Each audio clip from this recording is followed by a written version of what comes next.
Welcome to Disgruntled Wargamer. I'm Tom, and this is a Warmachine Battle Report.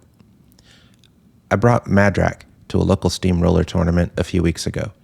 Turnout was disappointingly small, but I still played 2 games against 2 very fun players, so I'm going to talk about that.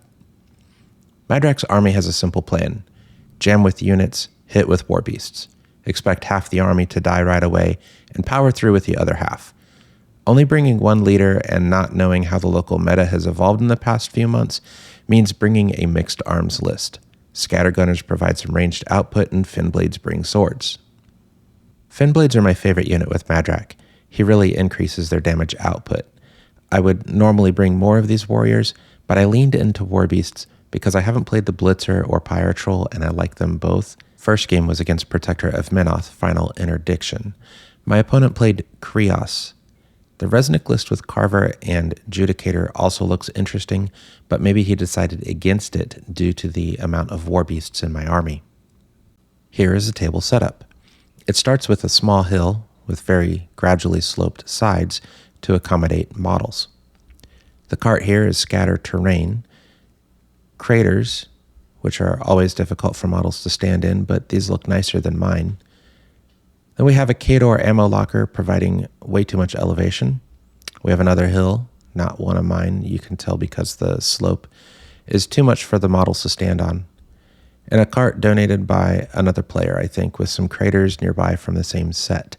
That leads us to a building, which is one of my upcycled projects. I went first this game. Finblades took the hill to my left, setting up to take an enemy objective. I have my scattergunners in the middle of the table, with war beasts right behind. Scouts took the ammo bunker, giving them a defensive advantage and setting up to take my objective on the right.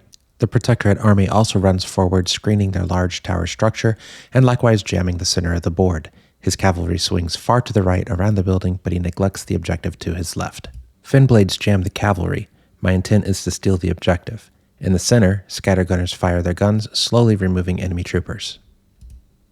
Madrak feats, giving his army a 50-50 chance at living.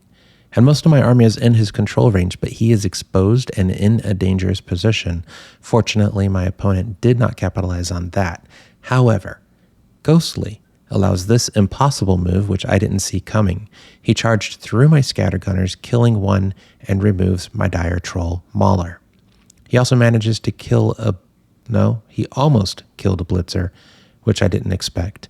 If I had brought more warriors for screening, this may have played out differently, except Ghostly completely changes everything, letting units dominate the board.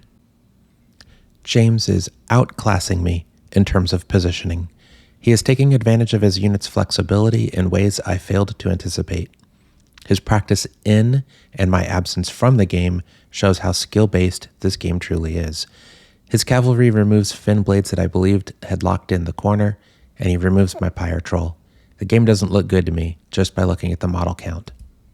At the end of the day, I prevail. Although he removed most of my army from the board, it took him a very long time to do so. My trolls beat back the cavalry and were able to claim his objective for my own, moving it toward my side of the table, and I consistently scored with the scouts on the right-hand side of the board, and although I was running out of models, he ran out of time, which brought the game to an end. Another interesting thing about these games is how the older models are still perfectly playable in the new edition of Warmachine. Your old army should do pretty well in a friendly steamroller. Probably don't expect to win a major open, but you can have fun on weekends. I played Circle next. Daniel chose to pilot his Bradigus army, and I went second this game, choosing sides for no good reason whatsoever. The Bradigus plan is simple. Move the army up, out-threat the opponent, and smash things with heavy war beasts. My plan is also simple. The problem I face is that he does actually out-threat everything. His beasts can move 5 inches or charge 8, threatening 9 or 10 inches, except it's actually 14 to 15 inches with the feet, and maybe 16 and 17 if he's got Hunter's Mark established. My trolls only threat out to 11 inches with the Finblades or 12 on the Axers, and this is not good. I play as defensively as possible. Madrak feats on turn 1.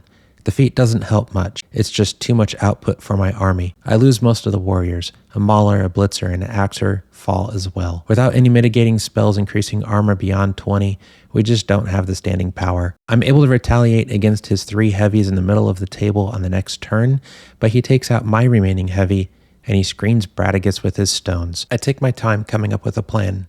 The Axer charges under positive charge from the Runebearer and clears the stones with the Thresher special attack. Kithkar and a Finnblade also charge, followed by Madrak. The game was destined to come down to an assassination run. Thank you for joining. I hope you enjoyed this battle report. If you do, like and subscribe and so on, and stay tuned for more videos.